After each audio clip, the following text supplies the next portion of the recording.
সন্দেশখালী মামলায় জামিন পেলেন সিপিএম এর প্রাক্তন বিধায়ক নিরাপদ সর্দার। আজকেই জেল থেকে মুক্ত করতে হবে নিরাপদ সর্দারকে, জানিয়ে দিল হাইকোর্ট। এই মুহূর্তে সবথেকে বড় খবরের দিকে নজর রেখেছি আমরা।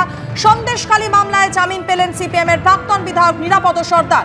আজকেই জেল থেকে মুক্ত করতে হবে নিরাপদ সর্দারকে, জানিয়ে দিল হাইকোর্ট। আপনাদের মনে থাকবে সন্দেশখালীর ঘটনায় গত 11ই ফেব্রুয়ারি পুলিশ গ্রেফতার করে প্রাক্তন সিপিএম বিধায়ক নিরাপদ সর্দারকে। আর আজ জেল থেকে প্রাক্তন সিপিএম বিধায়ককে মুক্ত না হলে আদালত অবমাননার নোটিশ, মন্তব্য বিচারপতি। সন্দেশখালী মামলায় জামিন পেলেন সিপিএম এর প্রাক্তন বিধায়ক। সৌভিক মজুমদার আমাদের প্রতিনিধি এই মুহূর্তে আমাদের সঙ্গে রয়েছেন টেলিফোন লাইনে। সৌভিক, দেখো, শুধুমাত্র জামিন পেলেন তেমনটাই নয়, এখন এই জামিনের ক্ষেত্রে কলকাতা হাইকোর্ট কোনো রকম শর্ত আরোপ করেনি। তুমি জানো যে এই ধরনের জামিনের মামলার ক্ষেত্রে কলকাতা হাইকোর্ট বা অন্যান্য যে কোনো আদালত থেকে ন্যূনতম কিছু শর্ত দেওয়া হয়, কিন্তু এক্ষেত্রে নিরাপদ সর্দারকে নিঃশর্ত জামিনে মুক্ত করা হয়েছে।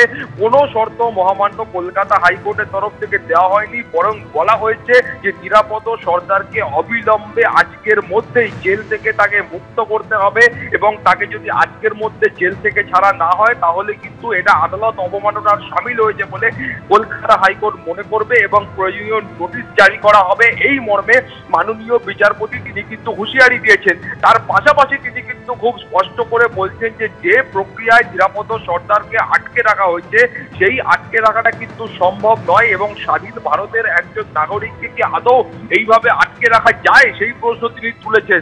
তার কারণ হলো মূলত এই মামলার ক্ষেত্রে নিরাপদ সর্দারের বিরুদ্ধে যা যা অভিযোগ এসছে সেই অভিযোগের প্রেক্ষিতে সওয়াল জবাবের পরে তার যারা আইনজীবী ছিলেন বিকাশ রঞ্জন ভট্টাচার্য, তারা দেখান যে তাকে এই মুহূর্তে যে মামলায় আটকে রাখা হয়েছে সেই মামলায় যে অভিযোগপত্র দায়ের হয়েছিল সেই অভিযোগপত্র দায়ের হয়েছিল পুলিশের কাছে 10ই ফেব্রুয়ারি, কিন্তু পুলিশের তরফ থেকে যে ফর্মাল এফআইআর করা হয়েছে সেই ফর্মাল এফআইআর করা হয়েছে অভিযোগ দায়ের হওয়ার 24 ঘন্টা আগে, অর্থাৎ 9ই ফেব্রুয়ারি এফআইআর দায়ের হয়ে গেল পুলিশের তরফ থেকে। আবার যে অভিযোগপত্র জমা পড়লো সেটা 10ই ফেব্রুয়ারি।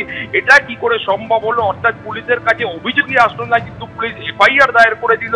এই গোটা অংশ নিয়েই কিন্তু মাননীয় বিচারপতি দেবাংশু বসাক তিনি কিন্তু অত্যন্ত সংশয় প্রকাশ করেছেন, বিস্ময় প্রকাশ করেছেন, এবং তিনি ক্ষোভ প্রকাশ করেছেন যে পুলিশের এই যে ভূমিকা, এই ভূমিকা নিয়েই তিনি কিন্তু প্রশ্ন তুলেছেন, এবং তিনি কিন্তু খুব স্পষ্ট করে বলেছেন যে এইভাবে স্বাধীন ভারতের একজন নাগরিককে আটকে রাখা যায় না।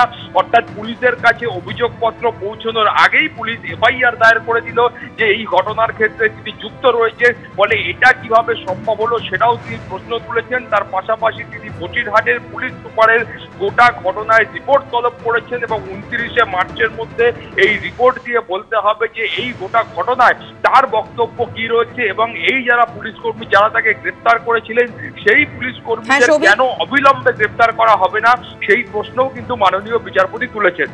ধন্যবাদ সৌভিক।